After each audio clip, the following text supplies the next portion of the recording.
عليكم، نتمنى تكونوا كلكم بخير وعلى خير. في الفيديو ديال اليوم ان شاء الله غادي نشارك معكم هاد البلانشا اللي دارت ضجه على مواقع التواصل الاجتماعي. هاد البلانشا هادي ديال الماركه ديال هومداي تتباع في جيفي. بالنسبه للناس اللي هنا في فرنسا راه تعرفوا هاد المحل ديال جيفي، وكذلك غادي نوريكم شنو خدمت بها، وغادي نوريكم الطريقه ديال التنظيف ديالها، وغادي نقول لكم الراي ديالي فيها بكل صراحه. فانا كنت خديتها كما قلت لكم من جيفي. الثمن ديالها تيدير واحد 30 اورو، وهذه هي لي زاكسيسوار اللي اولا الاكسسوارات اللي تتجي معاها. فبطبيعه الحال تيجي معاها البريز ديالها اولا هاد الترموستا اللي تيكون ريغلابل. هذا هو اللي تنعدلوا به الدرجه ديال السخونيه ديال البلانشا، يعني تنديروا به الدرجه اولا الحراره اللي بغينا. تيجي على هذا الشكل هذا. تيجي مع هاد لو باك ديال لا ريكوبيراسيون ديال لي غريس، اولا هاد اللعيبه هذه اللي تتجمع فيها الدهون اللي تتنزل منها. تيكون بهذا الشكل هذا. الماركه ديالهم داي كما تشوفوا معايا، وبطبيعه الحال تيكون الكتيب ديالها معاها. دائما قبل ما تخدموا باي حاجه اولا اي حاجه تشريوها تبقاو تشوفوا المانيوال ديال ليوتيليزاسيون، راه تيكونوا فيه بزاف ديال المعلومات اللي تتكون مفيده.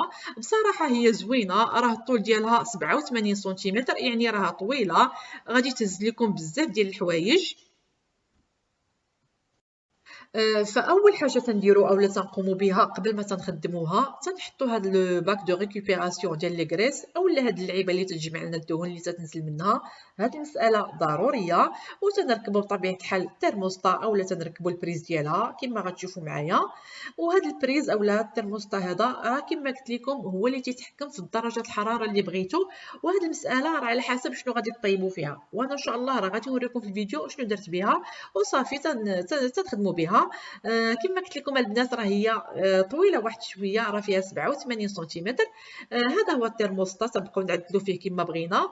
واحد المساله اللي غادي نشير ليها، راه ملي تسخن بزاف راه تطفى هذه البوطونه، ماشي مشكل يعني ما تخلعوش، راه هي تطفى غير حتى تسخن بزاف فتطفى، ومن بعد تعاود ترجع تشعل. ومساله ثانيه، ملي تبغيو تخدموا بها ما تحطوهاش نهائيا على لا بلاك دو كويسون، يعني خاصكم تحطوها في واحد البلاصه بوحدها، ما تحطوها يعني ما تحطوها من فوق حتى شي حاجه، خصوصا ما تحطوهاش من فوق لا بلاك دو كويسون، حتى هي راه ملي تخدموا بها راه تتسخن، يعني هذه المساله انتبهوا ليها. وبالنسبه للتنظيف، اول حاجه ما تنظفوها حتى تتبرد تماما. اول حاجه تنبداو بها تنزولوا الترموستا هذا، ما تنغسلوش بالماء، ما خاصش الماء يقيسو نهائيا. تناخذ واحد المنديل اللي تيكون مندي واحد شويه وتنبقى مسح فيه، يعني تنمسحو مزيان الا كانت فيه شي دهون ولا شي حاجه. فمن بعد ما تنمسحو تناخذ واحد لي سويتو ولا واحد المنديل ثاني اللي تيكون ناشف وتنبقى نشف فيه. هو راه ما خاصش يقيسو الماء نهائيا، انتبهوا من هذه المساله هذه. وبالنسبه للبلانشا راه قبل ما تنظفها ما تنزولش داك لو باك ديال ريكوبيراسيون ديال لي غريس اولا ديك اللعيبه اللي تتجمع فيها الدهون، ما تنزولوهاش، تنخليوها. وغادي نضيف على اولا غادي نحط على البلانشا ديالتي شويه ديال الخل الابيض مع شويه ديال المطايب، راه غير شويه ماشي بزاف، وتنبقى نسرح في داك الخل والمطايب على البلانشا على القنيته ديال البلانشا ديالتي.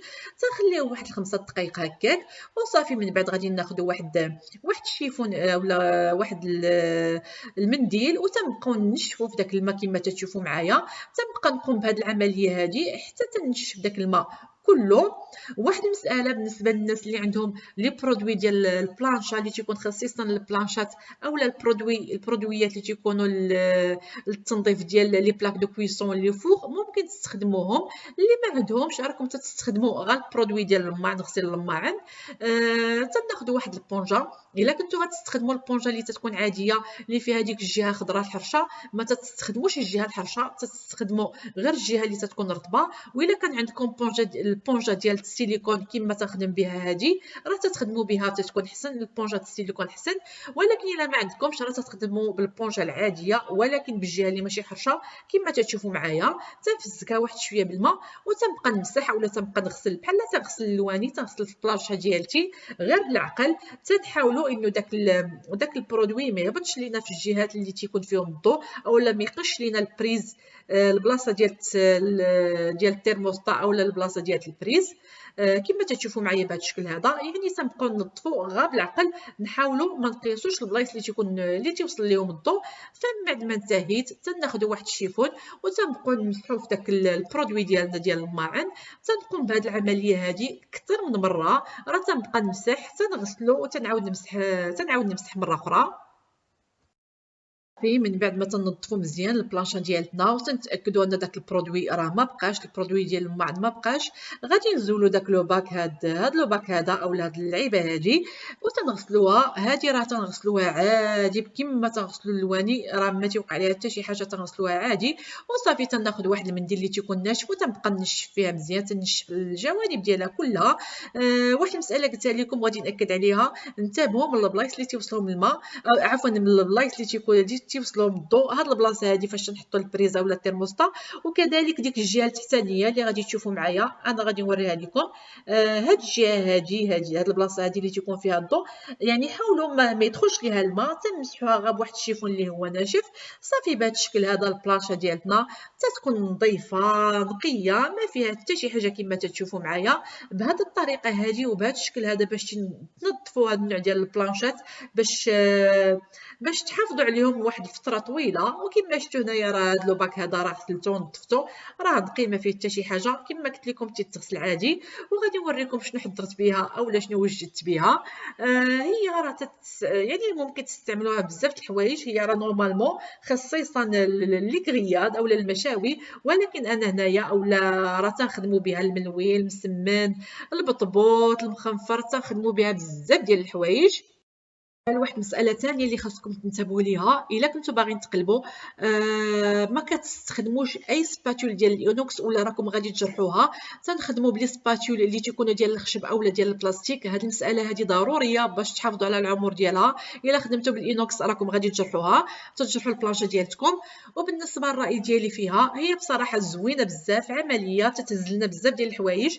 غير فيها واحد المساله خاصكم تنتبهوا ليها، تتنشف واحد شويه، وهذه المساله راها طبيعيه جدا، حيت راه تخدم اولا تطيب بالضوء، واي حاجه ديال الضوء راها تتنشف. فخاصكم غير تعرفوا تخدموا بها وصافي. يعني الا كنتو غادي ديروا المسمن والملوي والمخنفر والشير وهادشي هذا، فخاصكم يعني تبقاو ترشوا المسمنات ديالكم اولا الملوي اولا هاد الامور باستمرار، لحقاش كما قلت لكم راه فعلا تتنشف. والا كنتو غادي ديروا فيها البطبوط، راه خاصكم تكون عندكم واحد شويه ديال خفه اليد. وبالنسبه للفيديوهات ديال المسمن والبطبوط وهادشي كله اللي شفتوا معايا، راه غادي ننزل لكم الفيديوهات في المرات المقبله باذن الله.